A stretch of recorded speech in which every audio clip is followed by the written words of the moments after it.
கேரளத்தில் உள்ளாட்சி தேர்தல் முடிவுகள் சனிக்கிழமையன்று வெளியானதை தொடர்ந்து பல இடங்களில், குறிப்பாக வட மாவட்டங்களில் அரசியல் கட்சியினரிடையே மோதல் ஏற்பட்டு வன்முறை சம்பவங்கள் நிகழ்ந்தன. கேரளத்தில் அண்மையில் நடைபெற்ற உள்ளாட்சி தேர்தலில் பதிவான வாக்குகள் சனிக்கிழமையன்று எண்ணப்பட்டு முடிவுகள் அறிவிக்கப்பட்டது. அடுத்த ஆண்டு பேரவைத் தேர்தலுக்கு முன்னோட்டமாக பார்க்கப்பட்ட இத்தேர்தலில் எதிர்க்கட்சியான காங்கிரஸ் தலைமையிலான ஐக்கிய ஜனநாயக முன்னணி அதிக இடங்களை கைப்பற்றியது. மொத்தமுள்ள 6 மாநகராட்சிகளில் 4 வென்ற இக்கூட்டணி பிற உள்ளாட்சி அமைப்புகளிலும் அமோக வெற்றியடைந்தது. அதே நேரம் ஆளும் மார்க்சிஸ்ட் தலைமையிலான இடதுசாரி ஜனநாயக முன்னணி கடும் பின்னடைவை சந்தித்தது. இக்கூட்டணியால் ஒரேயொரு மாநகராட்சியை மட்டுமே தக்க வைக்க முடிந்தது. மற்றொரு புறம் 45 ஆண்டுகளாக இடதுசாரிகளின் கோட்டையாக இருந்த திருவனந்தபுரம் மாநகராட்சியை பாஜக கூட்டணி கைப்பற்றியது.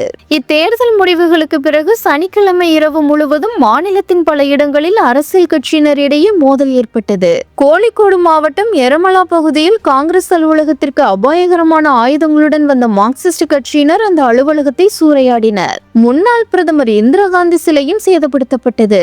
காங்கிரஸ் கட்சியினரும் திரண்டதால் பதற்றமான சூழல் ஏற்பட்டது. கூடுதல் காவல்துறையினர் குவிக்கப்பட்டு நிலைமை கட்டுக்குள் கொண்டு வரப்பட்டதாக அதிகாரிகள் தெரிவித்தனர். மராடு பகுதியில் காங்கிரஸ் கூட்டணியினர் நடத்திய வெற்றி ஊர்வலம் மீது எதிர்த்தரப்பினர் கல்வீசி தாக்குதல் நடத்தினர். இதில் பலர் காயமும் அடைந்தனர். மேலும் வயநாடு மாவட்டத்தின் சுல்தான் பத்தேரி பகுதியில் காங்கிரஸ் கூட்டணியைச் சேர்ந்த நிர்வாகி மற்றும் அவரது குடும்பத்தினர் பயணித்த காரை மார்க்சிஸ்ட் கட்சியினர் 40 பேர் சூழ்ந்து கொண்டு தாக்கியதால் பரபரப்பு ஏற்பட்டது.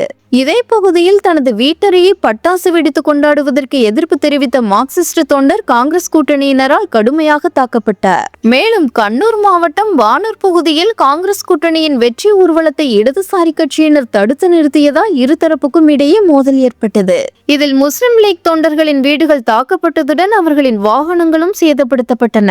வன்முறையில் காங்கிரஸ் கூட்டணி நிர்வாகிகள் சிலர் காயமடைந்தனர். உளிக்கல் பகுதியிலும் இரு கூட்டணியினர் இடையே மோதல் ஏற்பட்டது.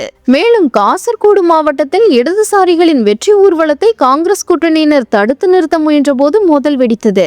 நிலைமையை கட்டுக்குள் கொண்டு வரும் நடவடிக்கையில் காவல்துறையினர் சிலர் காயமடைந்தனர். இந்நிலையில் பாஜக தொண்டர்கள் இடையே ஏற்பட்ட மோதலில் இருதரப்பினரும் காயமடைந்து மருத்துவமனையில் அனுமதிக்கப்பட்டனர். இச்சம்பவங்கள் தொடர்பாக வழக்கு பதிவு செய்யப்பட்டு வன்முறையாளர்கள் மீது உரிய நடவடிக்கை எடுக்கப்படும் என காவல்துறையினர் தெரிவித்துள்ளனர்.